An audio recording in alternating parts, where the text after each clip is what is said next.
로마서 7장 우리 한 절씩 교도 같이 읽겠습니다.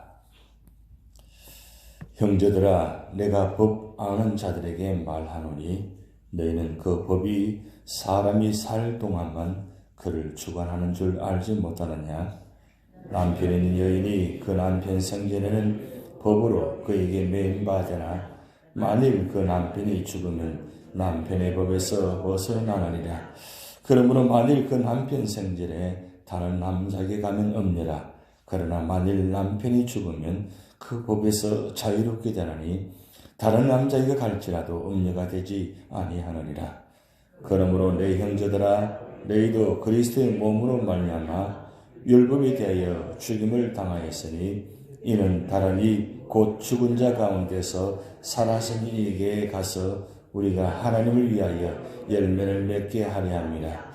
우리가 육신이 있을 때에는 율법으로 말미암는 죄의 정욕이 우리 지체 중에 역사하여 우리로 사망을 위하여 열매를 맺게 하였더니 이제는 우리가 얽매였던 것에 대하여 죽었으므로 율법에서 벗어났으니 이러므로 우리가 영의 새로운 것으로 섬길 것이요 율법 저물에 묵은 것으로 아니할지라. 그런즉 우리가 무슨 말을 하리요? 율법이 죄냐? 그럴 수 없느니라. 율법으로 말미암지 않고는 내가 죄를 알지 못하였으니 곧 율법이 탐내지 말라 하지 아니하였다면 내가 탐심을 알지 못하였으리라. 그러나 죄가 기회를 타서 계명으로 말미암아 내 속에서 온갖 탐심을 이루었나니 이는 율법이 없으면 죄가 죽은 것임이라. 전에 율법을 깨닫지 못했을 때에는 내가 살았더니 계명의 이름에 죄는 살아나고 나는 죽었도다. 생명에 이르게 할 그 계명이 내게 대하여 도리어 사망에 이르게 하는 것이 되었도다. 죄가 기회를 타서 계명으로 말미암아 나를 속이고 그것으로 나를 죽였는지라. 이러보건대 율법은 거룩하고 계명도 거룩하고 의로우며 선하도다. 그런저 선한 것이 내게 사망이 되었느냐? 그럴 수 없느니라. 오직 죄가 죄로 드러나기 위하여 선한 그것으로 말미암아 나를 죽게 만들었으니 이는 계명으로 말미암아 죄로 심히 죄되게 하려 함이라. 우리가 율법은 신령한 줄 알거니와 나는 육신에 속하여 죄 아래에 팔렸도다. 내가 행하는 것을 내가 알지 못하노니 곧 내가 원하는 것은 행하지 아니하고 도리어 미워하는 것을 행함이라. 만일 내가 원하지 아니하는 그것을 행하면 내가 이로써 율법이 선한 것을 시인하노니 이제는 그것을 행하는 자가 내가 아니요 내 속에 거하는 죄니라. 내 속 곧 내 곧 육신에 선한 것이 거하지 아니한 줄 아노니 원함은 내게 있으나 선을 행하는 것은 없노라. 내가 원하는 바 선은 행하지 아니하고 도리어 원하지 아니하는 바 악을 행하는도다.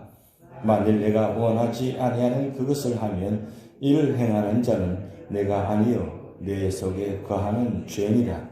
그러므로 내가 한 법을 깨달았노니 곧 선을 행하기 원하는 나에게 악이 함께 있는 것이로다. 내 속사람은 하나님의 법을 즐거워하되 내 지체 속에서 한 다른 법이 내 마음의 법과 싸워 내 지체 속에 있는 죄의 법으로 나를 사로잡는 것을 보는도다. 오라, 나는 공부한 사람이로다. 이 사망의 몸에서 누가 나를 건져내랴. 합독하시겠습니다. 우리 주 예수 그리스도로 말미암아 하나님께 감사하리로다. 그런즉 내 자신이 마음으로는 하나님의 법을 육신으로는 죄의 법을 섬기노라. 아멘. 계속해서 지금 율법에 대해서 말씀을 하고 있습니다. 로마서 7장은 율법과 죄의 관계의 문제를 지금 말씀하고 있습니다. 쉽게 말씀드리면 구약이라는 이 율법이 우리에게 왜 있어야 되는가, 그리고 율법의 역할이 무엇인가를 말씀하고 있습니다. 구약과 신약은 반드시 같이 있는 것입니다. 만약에 구약이 없고 신약이 있다면, 신약만 있다면 과연 어떻게 될까요? 만약에 구약만 있고 신약이 없다면 어떻게 될까요? 이 구약과 신약은 한 짝을 이루어서 반드시 같이 함께 있는 것입니다. 그런데 오늘 여기서 중요한 말씀은 구약이라는 율법이 우리에게 왜 중요한 것인가? 그것을 말씀하고 있는데 이 구약이라는 율법이 만약에 없다면 죄가 무엇인지를 깨닫지 못한다는 겁니다. 그래서 하나님께서 이스라엘 백성들을 불러내시고 시내산에서 모세를 통해서 이 율법을 주셨습니다. 그런데 율법 받기 전에 이스라엘 백성들은 법이 무엇인지 율법이 무엇인지 몰랐습니다. 그냥 그렇게 택한 백성이라고 알고 있었지 진짜 율법이 무엇인지 율법의 역할인지 무엇인지 몰랐다는 거죠. 그런데 이 율법이 필요한 이유는 뭐냐면 율법이 있음으로 말미암아 죄가 무엇인지를 깨닫고 그리고 율법이 있음으로 말미암아 구원에 이르는 길을 밝혀 보여준다는 거죠. 근데 문제는 이 율법 아래에서 누구든지 자유함을 누리지 못한다는 겁니다. 왜냐하면 이 율법이 있음으로 말미암아 우리는 모두가 결국 사망에 이르게 되기 때문입니다. 그래서 율법을 알지 못하면 죄가 무엇인지 모르고 율법을 알지 못하면 사망이 무엇인지 모릅니다. 그런데 율법이 있음으로 말미암아 죄가 무엇인지 깨닫게 되고 사망이 오게 된 것을 말씀하고 있습니다. 결국 율법의 결론은 사망입니다. 심판입니다. 그런데 인간은 이 율법을 통해서 깨닫지 못한다면 누구든지 결국 사망에 이르게 되는데 결국 죄가 무엇인지를 깨달아야만 사망이 무엇인지를 깨닫게 된다는 거죠. 결국 율법의 역할은 죄가 무엇인지를 말씀하고 있고 결국 율법의 역할은 결국 사망에 이르게 된다는 것입니다. 그런데 문제는 인간은 누구든지 율법에서 자유할 수 없기 때문에 결국 사망에 이르다는 겁니다. 율법이 무엇입니까? 결국 하나님 말씀에 순종하지 못하면 결국 죽음에 이르게 된다는 거죠.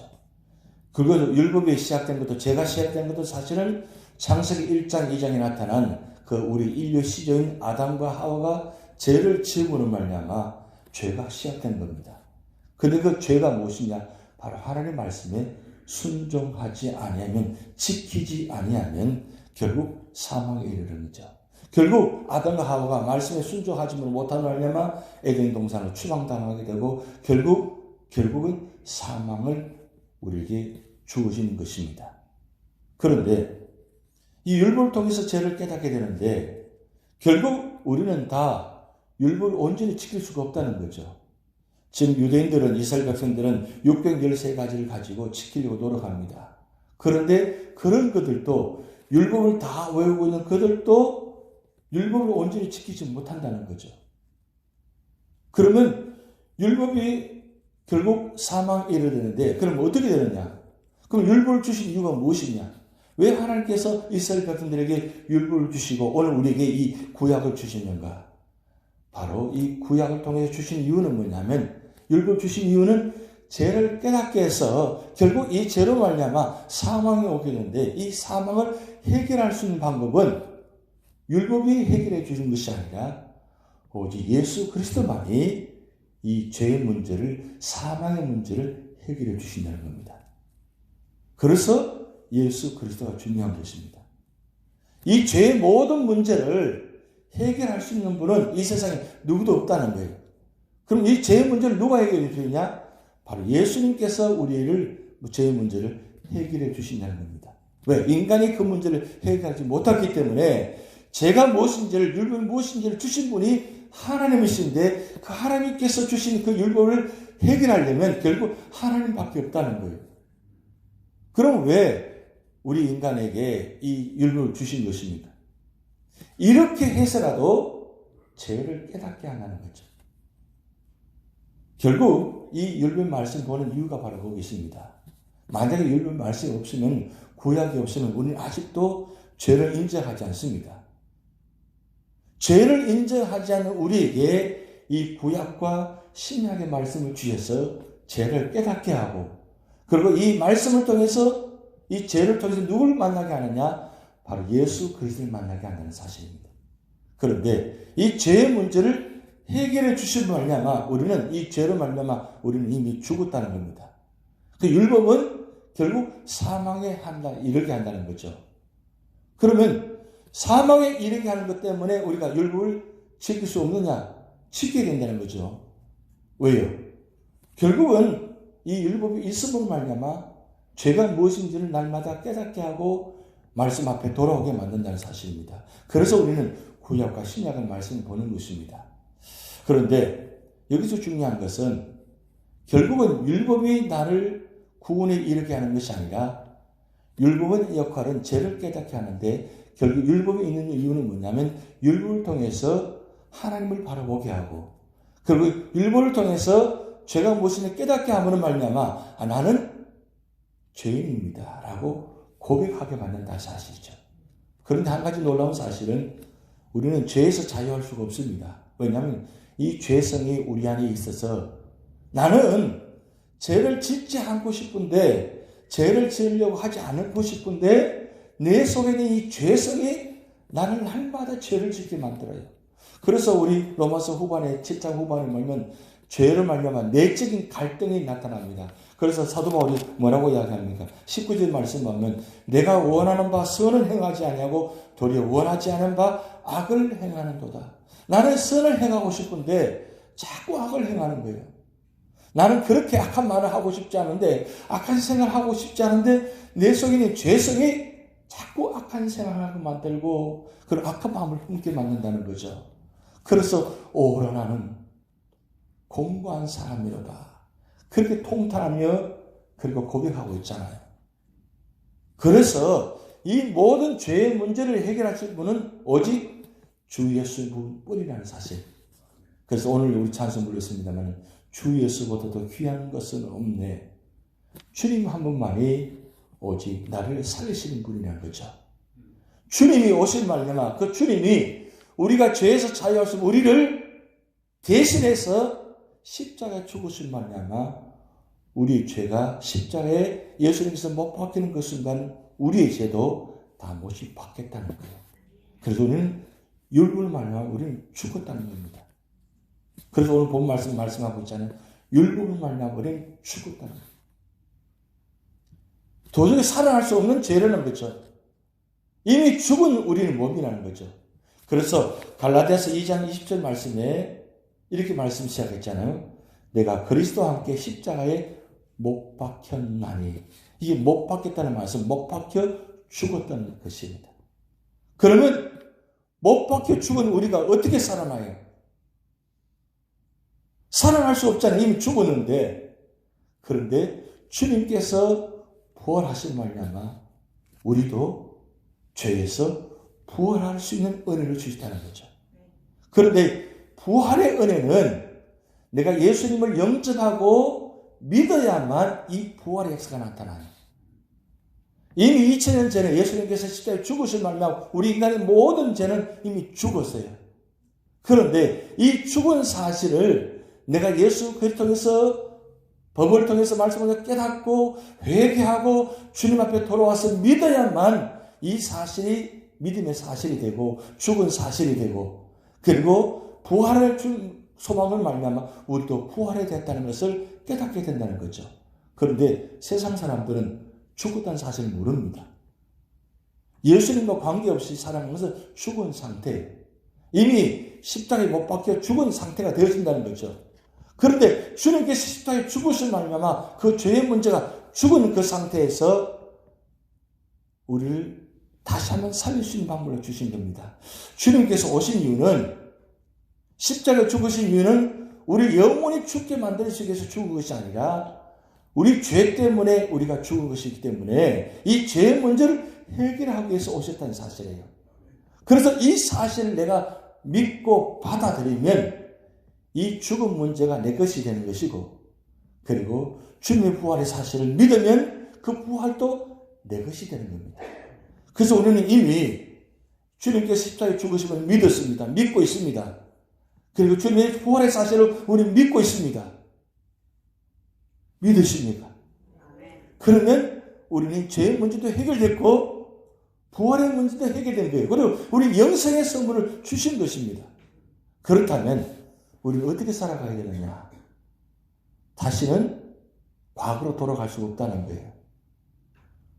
죽을 수밖에 없는 그 죄의 문제를 가지고 또다시 반복해서 죄를 지을 수가 없다는 겁니다. 근데 문제는 내가 그렇게 죄의 문제를 깨닫고 회개하고 다시는 죄를 짓지 않겠다고 고백하며 결단했는데 여전히 우리는 죄 가운데 살아가고 있다는 사실이에요.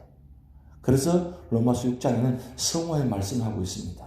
우리는 날마다 우리는 회개하고 그리고 죄인임을 고백하고 날마다 성령을 사모하고 성령께서 이 죄의 문제를 해결하려고 기도하고 성령의 힘을 받아서 능력을 받아서 날마다 살아가야만 이 죄의 문제를 해결할 수 있다는 겁니다.